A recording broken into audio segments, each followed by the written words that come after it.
The Principal Book of Won Buddhism. Practice. Chapter 3, The Dharma of Reciting the Buddha's Name. A. The essential purport of reciting the Buddha's name. As a rule, reciting the Buddha's name is a method of practice that focuses the spirit that is distracted among myriad things into a single thought and settles the mind that is wavering amid favorable or adverse sensory conditions. Namu Amitabha, homage to Amitabha Buddha, the Buddha of limitless life.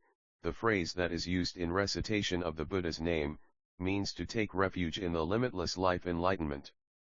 In the past, one recited the holy name of Amitabha, wishing to be reborn in the Western paradise of ultimate bliss by relying on the spiritual power of the Buddha. But we aim to discover the Amitabha of our own mind, thus to return to the ultimate bliss of the self-nature. Our minds may be termed limitless life because they are originally free from both arising and ceasing and enlightenment because, moreover, within that state, they are ever bright and ever numinous, and free from darkness. This is what we call the Amitabha of our own minds. Our self-natures are originally pure, utterly void of both transgressions and merits, with all suffering eternally extinguished. This is precisely the ultimate bliss of the self-natures, which is just as it is and unchanging.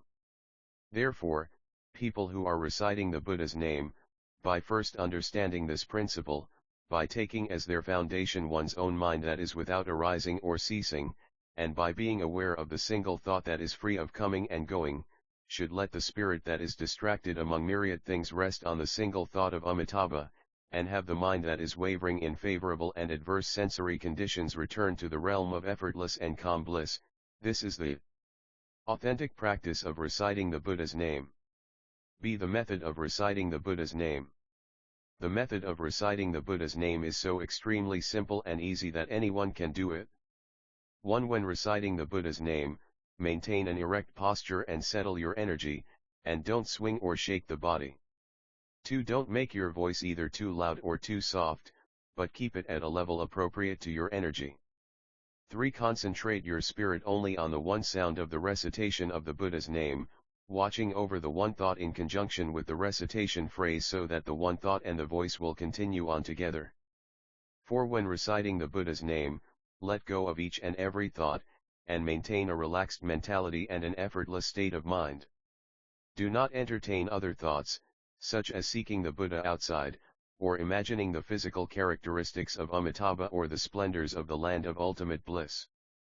5. To get hold of the mind, it may be helpful to count with meditation beads or to keep a rhythm by striking a wooden clacker or drum. 6. If the mind is troubled by various distracting thoughts whenever you are working on a certain matter or in various postures such as walking, standing, sitting, or reclining, it may be helpful to counteract those distracting thoughts by reciting the Buddha's name.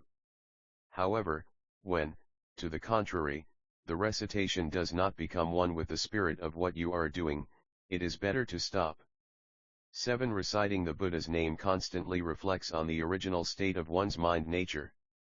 When you are faced with vexations or when greed arises, settle yourself by reciting the Buddha's name. When you are drawn by favorable sensory conditions or repelled by adverse sensory conditions, settle yourself by reciting the Buddha's name. For persons who know the truth of reciting the Buddha's name, the one sound of the recitation will enable them to conquer myriad perverse demons, and although reciting the phrase with their lips but without a suitable measure of one-pointedness will have very little effect, they will realize samadhi if they have a suitable measure of one-pointedness even while reciting the Buddha's name silently. See the merit of reciting the Buddha's name. If one recites the Buddha's name for a long period of time, one will naturally gain the samadhi of Buddha recitation and be gratified by ultimate bliss, which is one's goal. The specifics of these merits are identical to those of seated meditation. However, since recitation of the Buddha's name and seated meditation are two aspects of the single subject of spiritual cultivation, if a practitioner's defilements are excessive, the distracted spirit is first to be counteracted by Buddha recitation and the practitioner is subsequently to be led into that genuine realm of consummate quiescence through seated meditation.